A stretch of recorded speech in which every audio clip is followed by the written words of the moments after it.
Hello everybody! If you want to read all the stories in full, please go to www.steveuk.blog. Thank you. Short story 474, Ravi's British Accent Journey. Upper Beginner. Ravi Kumar lived in the busy city of Mumbai, India. He worked for a large international company.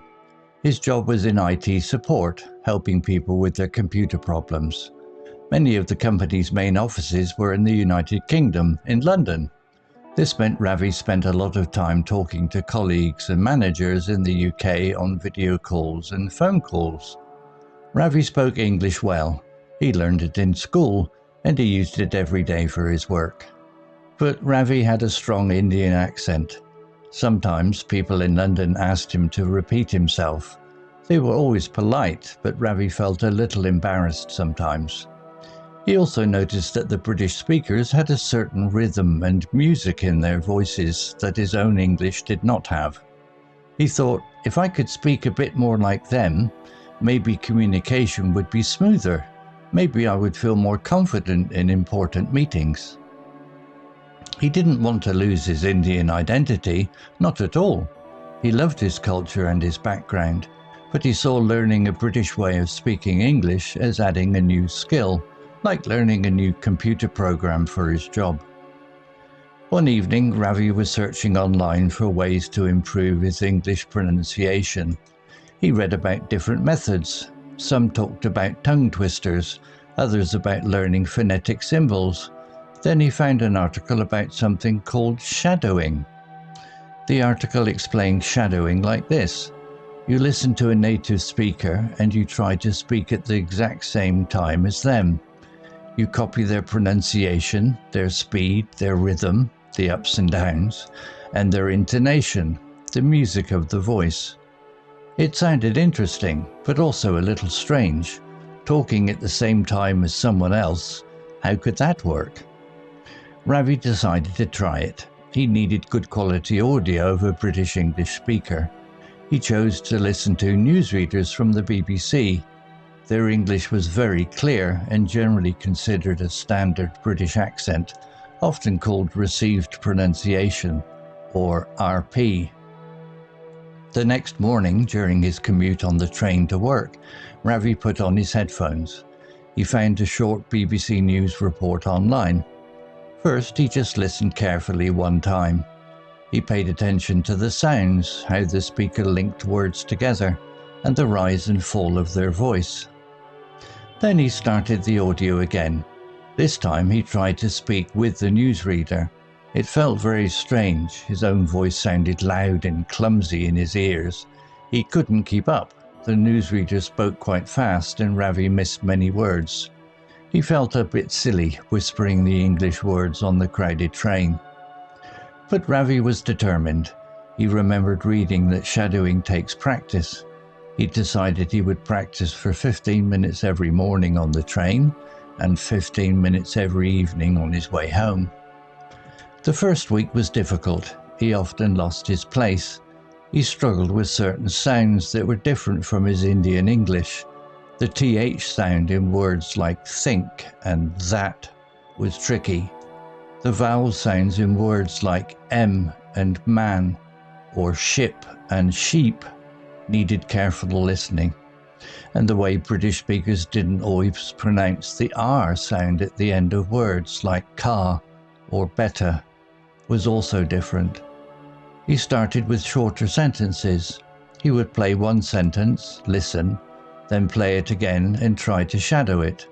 He did this again and again with the same sentence until he felt he was getting closer to the original sound and rhythm. He focused just not on the words, but on the music of the sentence. Slowly, very slowly, Ravi started to notice small changes. He began to hear the differences between his pronunciation and the BBC newsreader's pronunciation more clearly. He started to adjust his own mouth and tongue movements. He paid attention to where the stress fell in words and sentences. He also started shadowing other types of audio, maybe a short talk from a British university professor he found online, or sometimes even characters from British TV shows, though he had to be careful, as characters often have strong regional accents. After about 2 months of regular practice, Ravi had an important video meeting with his manager, Mr. Harrison, in London. They were discussing a new project. Ravi explained his ideas. He tried to speak clearly and use the rhythm he had been practicing. He focused on pronouncing keywords carefully. At the end of the discussion, Mr. Harrison smiled. "Ravi," he said, "thank you for that clear explanation. I must say, your English sounds very good today, very clear and easy to follow." Ravi felt a warm glow of happiness. It was the first time someone had commented positively on his speaking in this way. It wasn't a huge change, perhaps, but it was progress. Mr. Harrison understood him perfectly, and Ravi felt much more confident presenting his ideas. Ravi knew his journey wasn't finished. He still had his Indian accent, but it was perhaps a little softer. More importantly, he felt his pronunciation was clearer, his rhythm was better, and his confidence had grown. He continued his daily shadowing practice. It had become a normal part of his day, like reading the news or having his morning tea. He learned that shadowing wasn't about becoming someone else. It was about improving his communication skills, feeling more comfortable in his international job, and enjoying the process of learning and mastering the sounds and music of British English. It took time and patience, but for Ravi, it was definitely worth the effort. Vocabulary notes. Colleagues, noun, meaning people you work with in the same company or job, your workmates. Example, this meant Ravi spent a lot of time talking to colleagues and managers in the UK. Similar words, ideas, co-workers, workmates, teammates, associates, more formal. Embarrassed, adjective, meaning feeling shy, awkward or uncomfortable about something you did or about yourself. Example, sometimes people in London asked him to repeat himself. Ravi felt a little embarrassed sometimes. Similar words, ideas, shy, awkward, self-conscious, uncomfortable, ashamed, stronger feeling. Rhythm, noun, meaning the pattern of sounds, pauses and stressed syllables when someone speaks. It's like the beat or flow of the language. Example, the British speakers had a certain rhythm and music in their voices. You copy their pronunciation, their speed, their rhythm. Similar words, ideas, beat, flow, pattern, cadence, timing. Intonation, noun, meaning the way a speaker's voice rises and falls, goes up and down when speaking. It's the music or melody of the voice and can change the meaning of a sentence. Example, and their intonation, the music of the voice. Similar words, ideas, pitch, tone of voice, melody of speech, inflection. Shadowing, noun, gerund, meaning a language learning method where you listen to a recording of a native speaker and try to speak at the exact same time, copying their pronunciation, rhythm and intonation as closely as possible. Example, then he found an article about something called shadowing.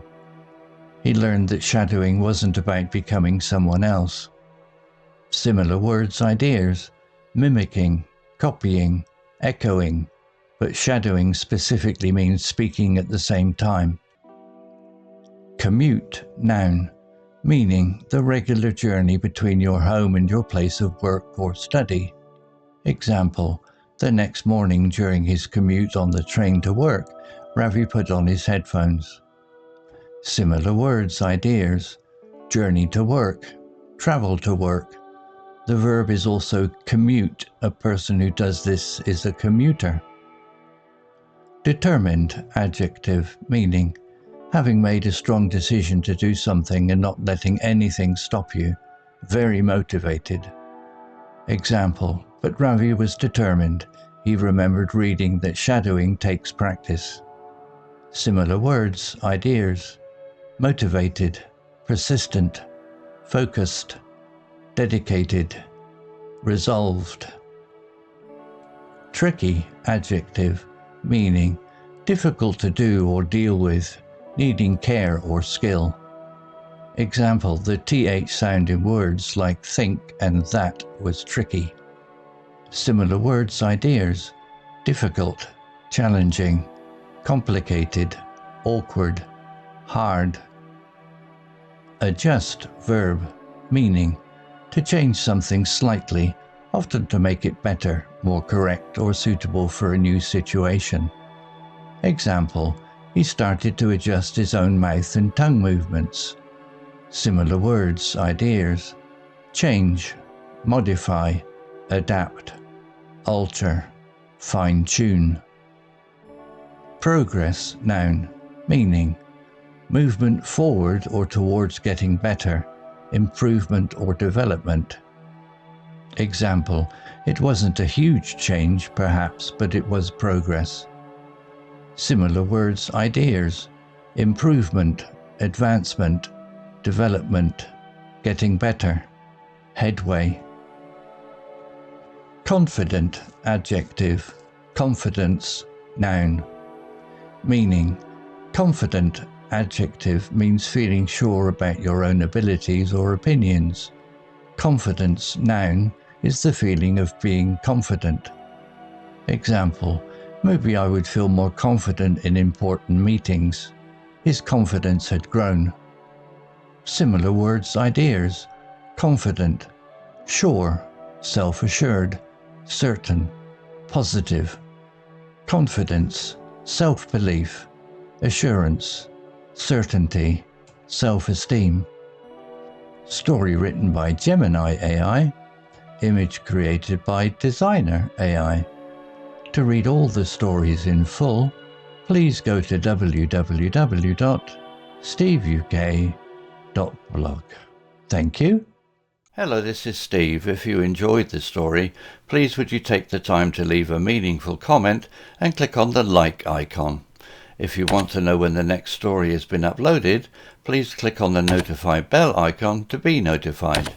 If you haven't already, please subscribe to my channel and tell your English learning friends so they can benefit too. Thank you.